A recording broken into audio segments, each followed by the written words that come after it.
هو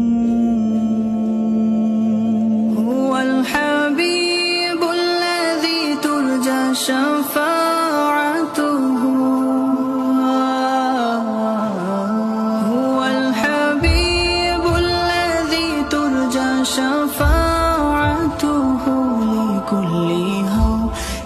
من الأحوال مقتحم مولاي صل وسلم دائما